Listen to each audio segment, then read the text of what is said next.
lost in their own world. They just can't understand the existential threat to their. Right.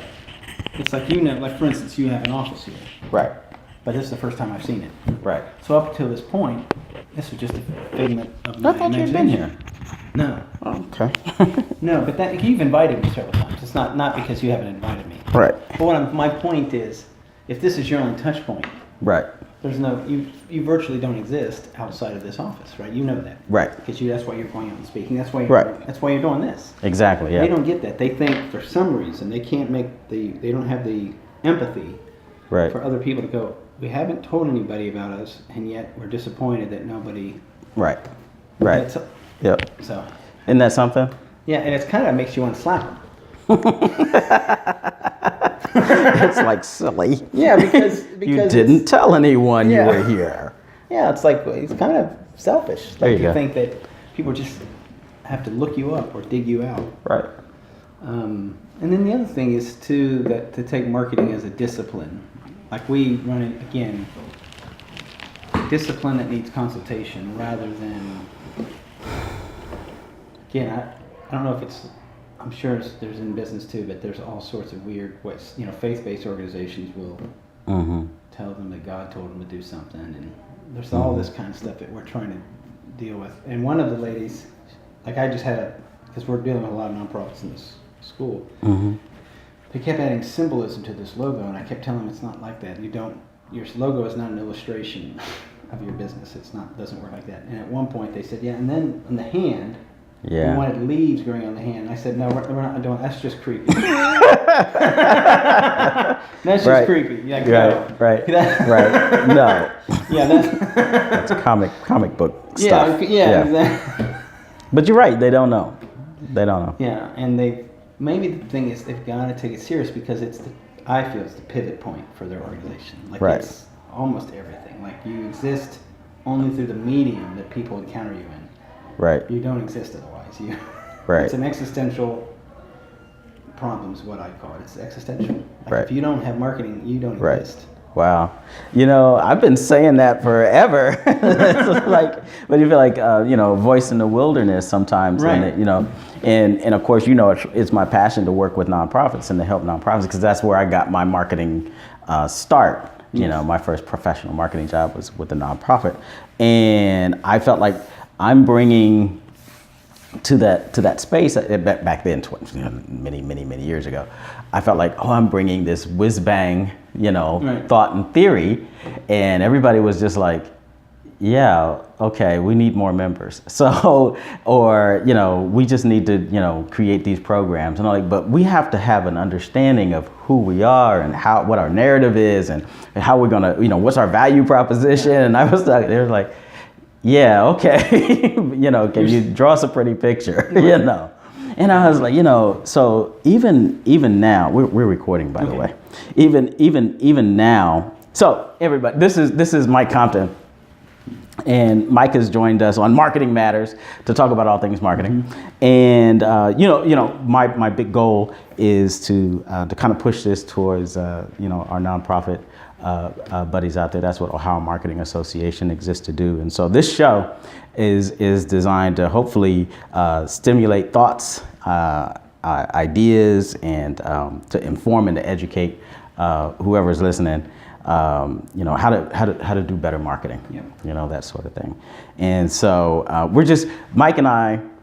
We get into these conversations and we have a ball, and so I thought I'd just start like that because we have a great time talking about it. So, but before we do that, maybe just a little bit about yourself, where you come from, and Okay, yeah, I have about 2.5 decades of management consultation experience with consumer brands, usually Fortune 500 brands.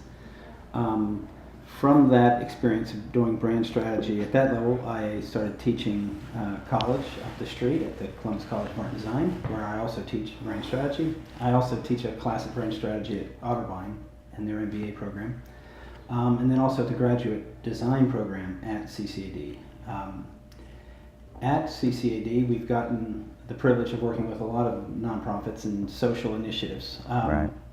And there's an intersection there where the divide between commercial and civic initiatives has dissolved. We see that businesses are having to have more of a social dimension to them, and of course we know that nonprofits are trying to learn from business in certain disciplines, and one of those is marketing and branding. So I think it's an exciting area to be in, and it's an opportunity for both professionals and students to practice leadership when they either work for a nonprofit or give their time to a nonprofit. And I think the trick is, for me, is you have to stick around. You can't be volunteerists. You can't just design a logo. You have to get involved on the strategy, and because there's some growing pains. Absolutely, yeah. So I think that's what we've learned at the college. But anyways, that's a little bit about me. Cool. All right. So for a topic, maybe for our talk this time that we spend together, we've been talking about how nonprofits engage in the marketing process, and we've noticed you've done a significant amount of work with some. So what are some of the challenges that you're seeing nonprofits come to the table with when they're looking for help branding and help marketing? So. Yeah, for the most part, the organizations that I've had an opportunity to work for, a lot of the causes that have compelled the leadership to get involved are really socially driven, and there's a grassroots kind of mentality that's driving the growth of the nonprofits. So as a result, there's just a lack of awareness about communications and about marketing. So even in a broad alliance, I've seen this, for instance, in the anti-human trafficking community here in Columbus. When you get a broad consortium of these organizations together, such as over Corsi, for instance, over at the Salvation Army, you'll see there's a lot of counselors, there's a lot of clinicians, there's a lot of even administrators with experience in nonprofits, but almost not a single communicator or marketer in the whole community, let alone for each organization. So as a result, you find yourself describing concepts that seem very abstract, very removed from the day-to-day pressures of too many initiatives, being understaffed, underfunded. And so it's very hard to convince people that marketing is not a luxury, it's actually a necessity. Yeah, man. They can't, it's just very difficult because you seem to be one of us is out of touch with the other. So there's always an urgent crisis facing the leaders of a nonprofit or the people inside. And so marketing tends to feel like it's a very removed luxury that only businesses can afford. Which the inverse is, you can't not afford marketing, right? And it's so I see it a lot too, and it's like screaming at me to go out and try to make change, because so many organizations are trying to figure out ways to improve on whatever programmatic efforts they have and whatever their mission mandate is. And when you go to look at their marketing budget, it's almost non-existent, right? And just like, we were talking earlier, which may get cut out because we were just talking. It's counterintuitive. It's not logical. It's when you say, well, we're not doing what we want to do in the community, you're not getting the response from the community, and then you look, well, you're not communicating with the community. You're not talking to them. I mean, no, exactly. It's everything that we put out is a form of communication. So if all of our efforts are going into our direct contacts, like we were talking about earlier, we're sitting in an office. So this is a touch point in a way. I'm visiting you for the first time, so now I'm aware of things I wasn't aware of prior to me coming here. But you only have one building. So anything that doesn't happen outside this building doesn't exist. I got you. And so it's an existential crisis in a way, because what you could say is that without these touch points, your organization doesn't even exist. It literally doesn't exist, and you could have poured your entire Right. life into it, and maybe even your savings into getting this organization off the ground.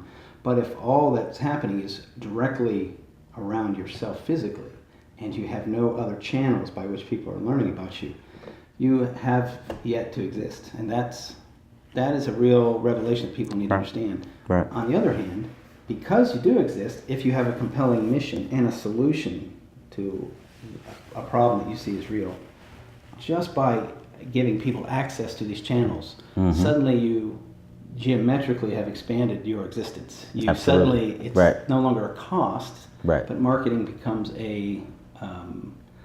literally a way of sowing and reaping Right. in such a way that it's hard to calculate the Right. benefits. Right. I mean, one way of looking at marketing, as just in a very practical sense, is it's one of those things where, and I hope all the nonprofits are really listening to me, because the more marketing you do, the less you have to do. The more marketing you do, the less you have to do. And so marketing directors will know this immediately. What I'm saying is that if you do it right, it begins to actually take on a life of its own, and story, narrative, and energy begins to go out. So at the beginning of the front end, there's some effort, but as you go, there's an ease, because you're making that investment.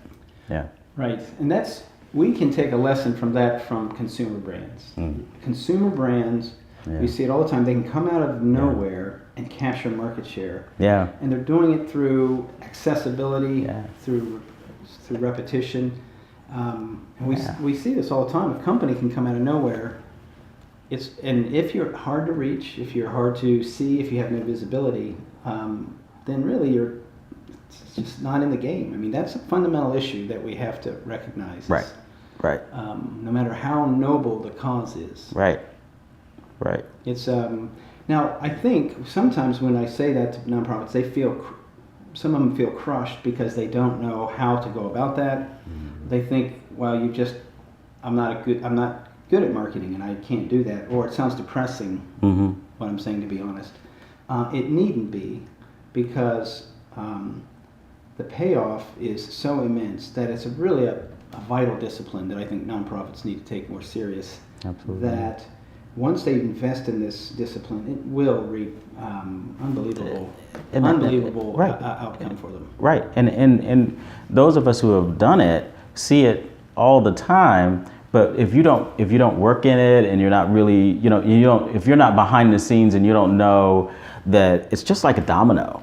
Once you get this thing going, the energy takes on, and it's like one thing leads to another, leads to another, leads to another. One story, somebody picks it up. Yeah. Other magazines, other newspapers, other people will pick it up because you're out there. Right. Right. So before, it's dead quiet. Nobody knows, like what you were saying. But once you get out there, there's a chance that you can catch fire.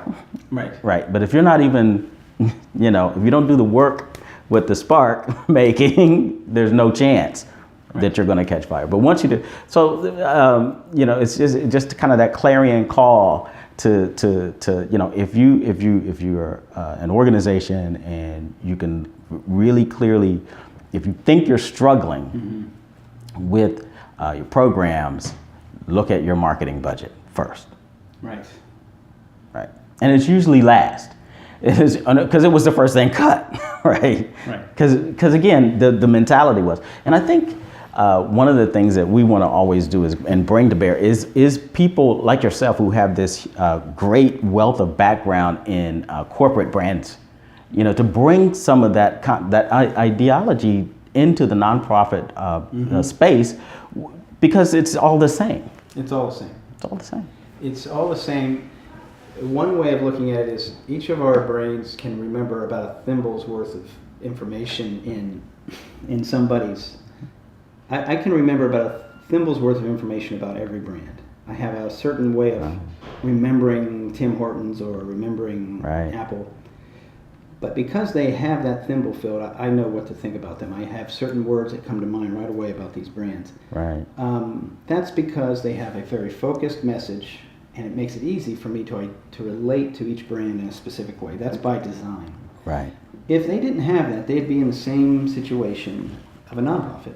And Right. people always assume that businesses have it easier because they make money or something like that. But really, it's not true. It's a fiercely competitive world. Right. And in order for these brands to pop out, it's Right. because they've successfully Right. structured their communications Right. in such a way that I, in my thimble-sized brain, don't have to work too hard to understand what they do. Right. I can put them in that little thimble, and I got them. And you got them, right, right, right. And the same is true for nonprofits. Now, nonprofits think that since they're nonprofits, that they don't have the same kind of competitive issues that corporate brands, for example, but they literally do. Consumers don't make that distinction. Consumers don't make that distinction. Yeah. Anybody that's going to consume something from your organization, whether it's profit or nonprofit, the consumer behavior, the process that they go through is ubiquitous. It's common. Do you see what I'm saying? Yes. Yeah. So your approach should be common, right? Right. Yes, you're right. There's a way consumers go about Right. researching their information, Right. a way they go about making decisions. Right.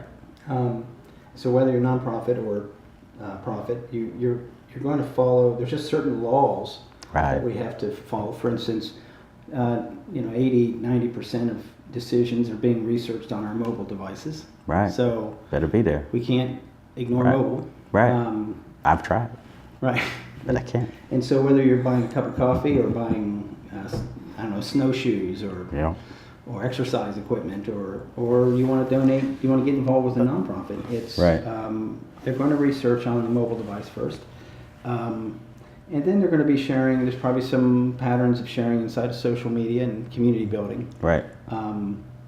These are all strategies that we have to get good at if we're going to exist at all, whether it's nonprofit or business. It's irrelevant. If you want to exist for the public, Right. you're simply going to have to learn those skills, or you'll be struggling in obscurity.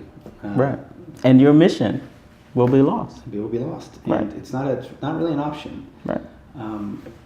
Something else, if I may add, Sure, about yeah. nonprofits is that when you work with a marketing professional, what happens is that you may be better at some things than you even know you are, but you need an outside person to help structure that message, that value proposition that Right. we're talking about. Right. Because I've seen so many times where a nonprofit, a grassroots organization especially, will be experiencing success about what they're doing. But what they are excited about is that they get to be involved in a cause. They get to be involved in, the cause is so real to them Right. that the fact that they get to spend their time in this cause is meaningful to them. So they end up selling the cause. Right. Did you know that there's this crisis? Did you know that there's this need? But the reason they're successful is not because there's a cause, but because they actually have a solution, a formula, a product, or a service that's actually addressing the cause, but they are taking for granted, or maybe they don't understand how significant an innovation is that they've done, a contribution to this conversation that they've added. And so nonprofits tend to sell causes which are not as motivating to the rest of us as you might think, whether it be hunger or some environmental issue or human trafficking. But the fact that you're making a difference and you have a specific way of solving this problem, that begins to speak to the consumer in us, Right. where we judiciously spend our dollars. And a marketer can help pull that out. Right. What we're looking for is not just to find unmet needs of people, but also your hidden strengths that you are unique to your organization. So just the fact that there's needs out there are not enough, unfortunately, to always get people to donate. Your cause, your problem is not the reason people are donating. It's because you've matched that need with this hidden strength, something that's unique to your organization. I can give a great example of that is Freedom a la carte here in town. It's not only that they're dealing successfully with survivors of human trafficking, but Paula Haynes and the rest of her organization have a solution, a service, a product, if you will, that meets a lot of different needs, and it's very unique and very tangible and very clear what they do. And a marketer can help bring that out, can help through a process of discovery, you'll see, wow, I'm actually doing some things here that I need to talk a little bit more about. I'm doing them selflessly, or I'm doing them because they work, but now somebody can come along and help me present this in a way that it's a little more visible, and the value of that is a little more accessible to the rest of us. That's what marketers do. That we provide, and like so many, when you talk, I get like so many things going on in my head at the same time.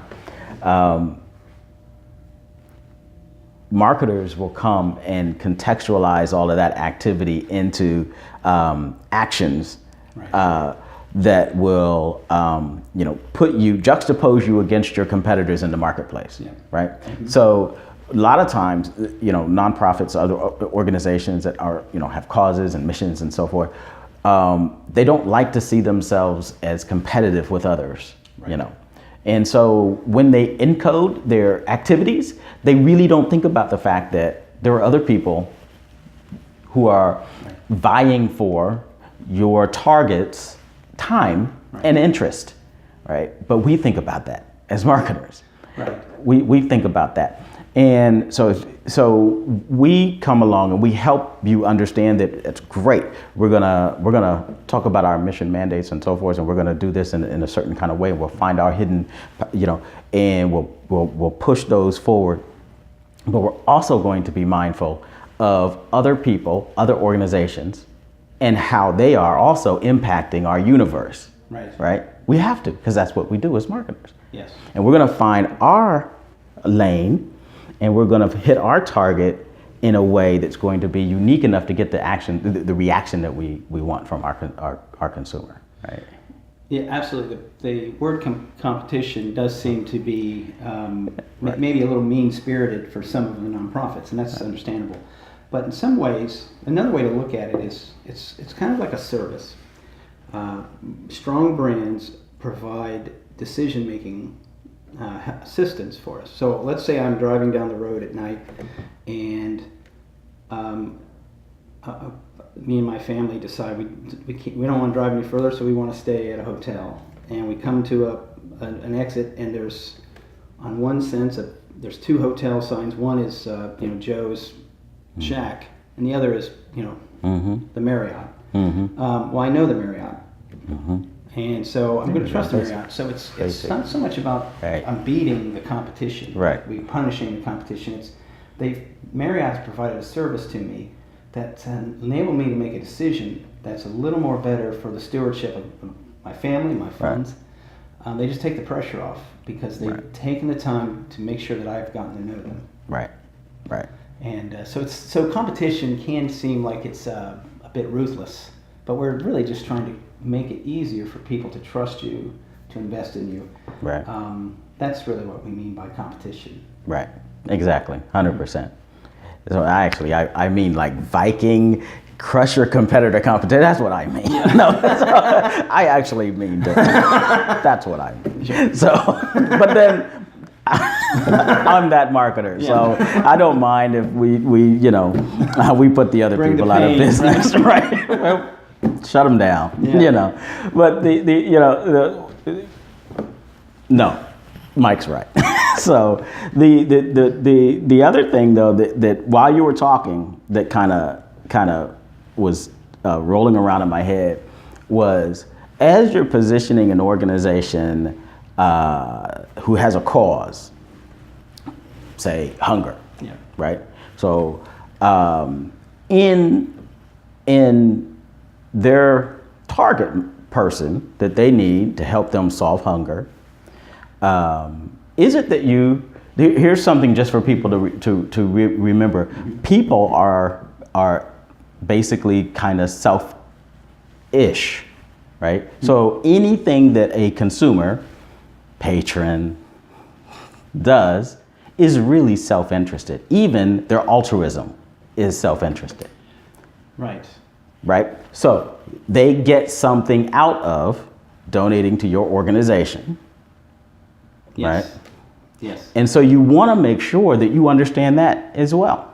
And so if there is a way to make sure that as an organization, you're not just relying on the fact that there is a need that your nonprofit satisfies, because, you know, the history of nonprofits, I think you really brought me up on the speed, you know, the history of nonprofits and how they came into existence to you know, to help, you know, rid the world of social ills, while J. Paul Getty and those guys were just out making money, right? So nonprofits were designed to rid the world of, and you know, but yet and still we still have these, we have pretty much the same social ills we had before. And maybe part of the reason is that the reason I buy certain brands is because they satisfy, I like them, right? That's what I want for me. But it's not just that we need to solve hunger, we need to solve these things. I, as the consumer, need to be able to get something out of helping that situation. Absolutely. And this is an area where, as much as nonprofits don't want to be like businesses, Right. in some cases, they can really take a note from businesses. Brands, in the past 20 years, have taken on... I'm going to adjust your mic because you're saying like really important stuff and I don't want it to be lost. Okay. Okay.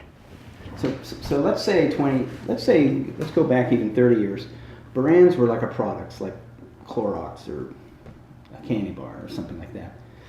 Today, if we ask people what their favorite brands are, 99% of you out there, if we could do an interactive poll right now, you're going to find that your favorite brands are companies. They're not products. And the reason that's significant is you are identifying with a tribe. If I say my favorite brand is Apple, or I say my favorite brand is Tesla, or Ultra, or Nike, I'm identifying. It's my identity is being wrapped up in that brand and defined by that brand. Right. And we could say, I think, ever since the past 10 years, ever since maybe after the collapse of the economy in 2008, people are finding less and less of their own identity in our institutions that we have identified with before, and surprisingly now with consumer brands.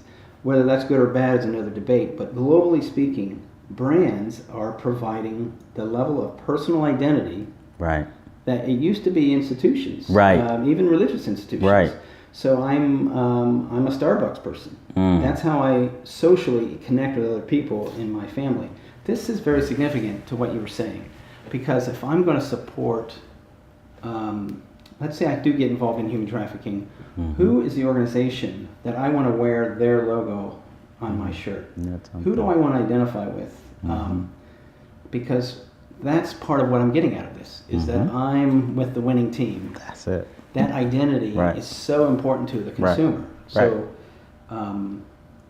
and a lot of the times, again, when we don't have marketers, the marketer can help us mine that identity. That's what I was saying earlier about your hidden strengths. Right.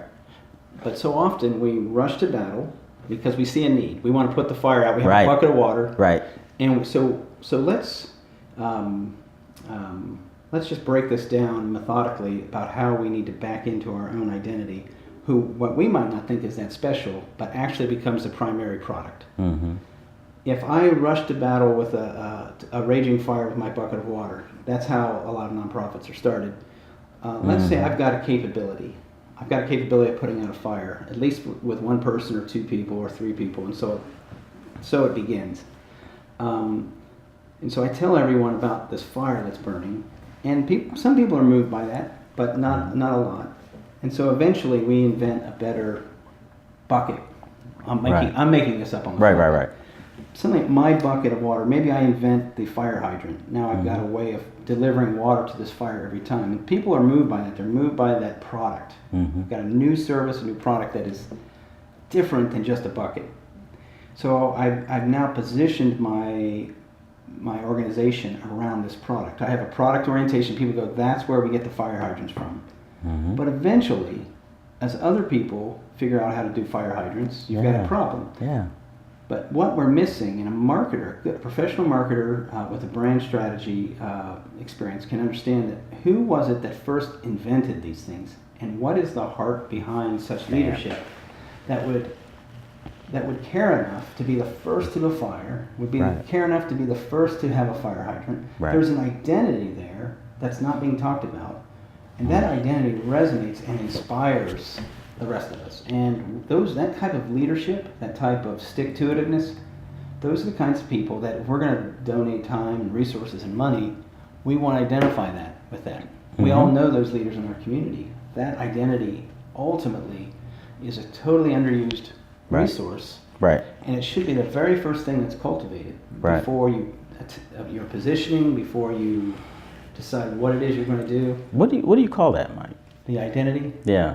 Well, within brand strategy, I see what we have are you have several layers that we want to work through. An identity, which appeals to me as both as a socially minded person as well as a business person. It's where they intersect.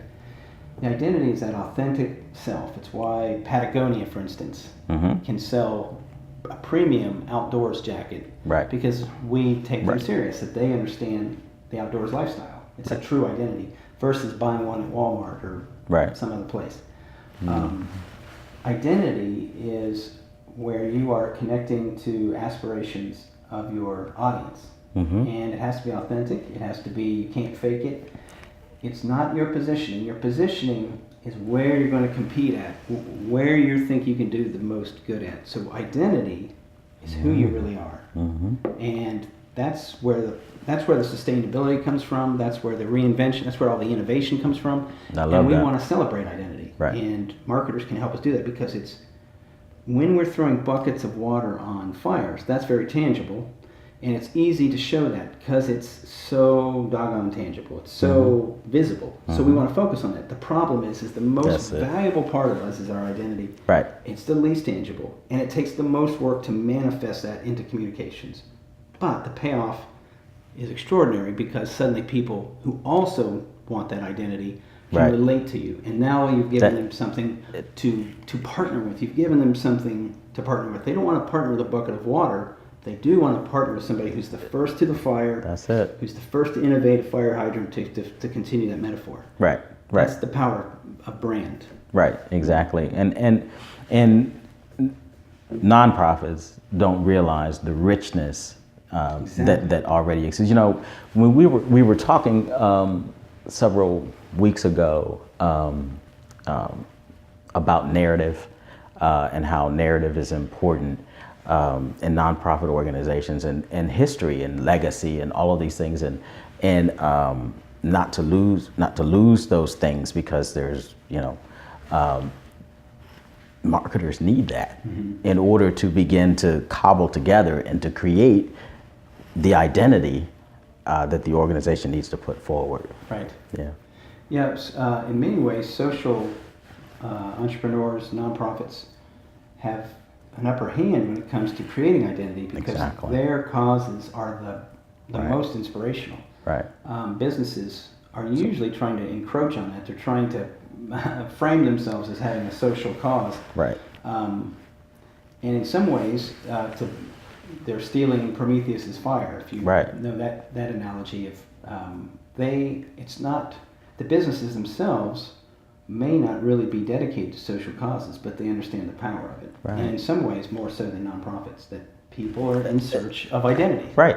And that last point you made is they understand it, you know, better Yes. than the nonprofits who live, breathe, sleep, and eat it, you Right. know, all day. They understand the power of cause. Cause. Yeah. And it's interesting because you can get it, because I know I've worked in nonprofit long enough to know that you can get, you know, completely wrapped up in the day-to-day survival aspect of nonprofit life. Yes. And miss out on the power of the organization, you know. Right. So Yeah. that's a great point. And so, as a point of emotional empathy for running a nonprofit or a small business, which are sometimes very similar, where you can barely afford to think about next year, let alone the next 5 years. Maybe you're just worried about thinking about next month. So I kind of see what we were talking about, where that bucket of water, those capabilities you have to make a difference, and then finally you've identified a strategic plan for how you're going to make a difference, and then finally you've identified what your identity is. I see those as three different mindsets that we need to have to run the organization, and you can almost see them plot them on like almost like an innovation curve. So where the need is most visible, everybody rushes to that. That's that fire with the bucket. Yeah. And I call that sensible. You're being sensible. Somebody needs to do something that's sensible. Put that fire out. And if we just cultivate sensible activity in our organizations, we're always going to be putting out fires. And there's nothing wrong with being sensible, obviously. Mm-hmm. So the next level that we're all struggling to get to is the strategic, where now we can think about not just putting out fires, but how do we build an institution that can put out fires for a long time. Right. And what kind of sacrifices are we willing to make? What kind of leadership and attraction of people are we trying to have? But just being strategic can sometimes result in a shrewdness that you were pointing out. Like it's all about competition, beating somebody else, and so we don't want to just stop at strategic. So going further down the innovation curve to this area where things are least tangible to the outside world is space I like to call sacred. That's why you must exist. And if you cannot do these things, then you might as well not exist at all. That is where your identity is found. And if we don't tend to that part of our organization, our culture, these sensible pressures and even these strategic shrewdness will consume our mission and change us. And a good marketer will protect that. Where most people think that marketing is all about being sensible, the marketer is actually trying to cultivate the most sacred part of your organization. Oh my gosh. And bring it to the surface so that it has as much tangibility as these sensible issues that first caught everybody's attention. But because it's so invisible, it takes a lot of writing and design and imagery and media, because it has to become visible for people to interact with it. That's the flip that we have to do. Right. That is so well spoken, and it's happening all over the place in so many organizations. There are photographs in the basement. There are files, programs that were done years ago. That when you try to evolve an organization, or you think you have to because times have changed. Times have changed, but people haven't changed.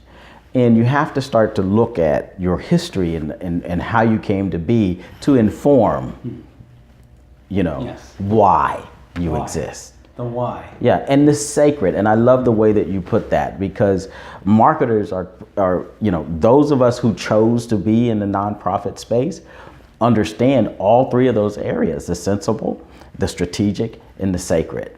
And how to put them together to preserve the why we need to exist in the marketplace. We're important. People need us. Yeah, the world would be would be a worse place without us. And we need to be able to articulate why that's true. So and then building on that idea of that innovation curve, there's an inverse curve where innovation drops off out of that sacred space. If we realize, hey, this is a life cycle curve, everybody loves the tangible side of this because lots of photo opportunities. But this private or internal sacred part of your culture is so important, because that's where the innovation comes, and it drops off because by the time everything becomes sensible, all the other competitors are crowding around it. There's no innovation left. It's as soon as that method is made apparent, everyone wants to imitate it. That's normal. Yeah, that's normal. So it's out of your. So if you're cultivating, if you're going to be sustainable, we have to find a way to take this most important, invisible part of your culture and make it visible to the world, including your internal staff. The branding and marketing is just as important for recruiting talent and people to your cause. But if that engine of innovation, that engine of compassion, which is your identity, which is the heart, is not made visible, if it's just locked away inside you as a founder or a few leaders, it just will never have the impact. You'll always feel frustrated, Why doesn't the world understand Right. what I understand? Why don't they care? Right.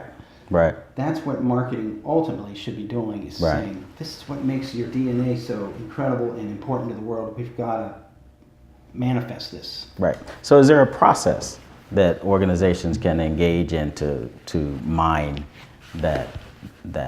those areas of, what is there a process? Yeah, I think there's a What does an organization do that says, okay, I hear that, I think that's great, that's smart. How do you I tend to, I'll get real particular about the words we use here. In terms of, say, a process, like a monolithic, one single process, I think what we can do is there's a series of patterns. Because every organization might be a little bit different. And I use that language, let's say, I'll use a sports metaphor. If we're going to win a football game, we may have different field position. So we don't have a process, one process, but we have a playbook. That we can change our plays depending on our field position. So some organizations may have a strong visual brand. Got you, yeah. Some organizations may have a culture already. Some organizations may not feel like they even have a culture. So I think They do, for me, yeah. even if they don't think they do. So for me, I think my favorite tool is dialogue at first. There are exercises, workshops that we can do to help co-create things. Gotcha. We definitely need, I think co-creation is definitely part of the equation, is that it's not so much somebody doing something for you, but somebody listening to you and hearing things that you may think are insignificant, and they'll bring back to you, this is powerful stuff right here. Right. So some of the other tools I think are writing. I think writing is indispensable. Right. Because language, we need to give ourselves time to write out our thoughts, our beliefs, our Right. values, because in there, eventually it will crystallize in a tangible, material way who we are. Right. And then I think the other thing is lots of design experimentation and lots of feedback. So for me, it's Right. that's a high level view, and I think it's a very iterative. I'll use that word dialogue, even if it's not verbal dialogue. It may be a design dialogue or a writing dialogue, but there's definitely a dialogue between the organization and the marketer, and there's no formula in that. You can pay this flat sort of fee and get it done in 30 days. Right. It's a little more like an autobiography. Right. It's a little more like a ghostwriter. Interesting. Who's helping you with your autobiography. Interesting. And you want it to be authentic. I love that. I love that analogy. I hadn't thought that. That's a perfect way of putting it. Yeah. Mike, I'm gonna wrap us up because we've been talking and we could probably keep talking. I appreciate it. Thank you so much for coming on Marketing Matters. I always love talking to you. I always learn something. Likewise. And I appreciate you coming. I hope you'll come on again. I would love to. Thank you. All right. That's this episode. Keep checking us out. Marketing Matters.